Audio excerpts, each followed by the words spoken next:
Hey everyone, so today I'm going to show you how to collaborate in real time with Codeium. Codeium's AI powered features can enhance your collaborative coding experience, making teamwork more efficient and streamlined. So let's dive in.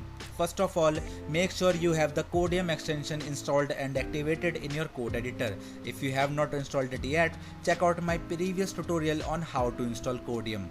Now open your code editor and start a new project or open an existing one where you want to collaborate with others using Codeium.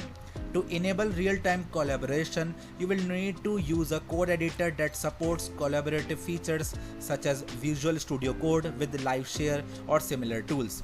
With Codeium activated, you and your team members can work on the same code base simultaneously. Codeium will provide real-time code sessions and completions to all collaborators.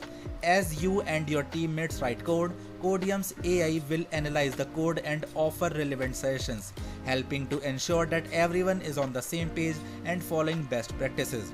Use the collaborative tools in your code editor to communicate with your team. For example, if with Visual Studio Code Live Share, you can chat and share debugging sessions in real time.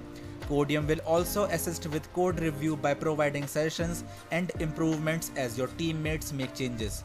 This helps maintain code quality and consistency across the project. Now, to manage conflicts and ensure smooth collaboration, regularly synchronize your code base and resolve any merge conflicts using your version control system.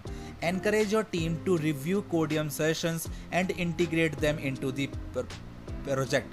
This ensures that everyone benefits from the AI powered assistance and contributes to the code base effectively. And that's it. You have successfully learned how to collaborate in real time with Codeium. This tool can enhance your collaborative coding experience and help your team work more efficiently. If you found this tutorial helpful, please give it a thumbs up and subscribe for more tips. Thanks for watching and see you next time.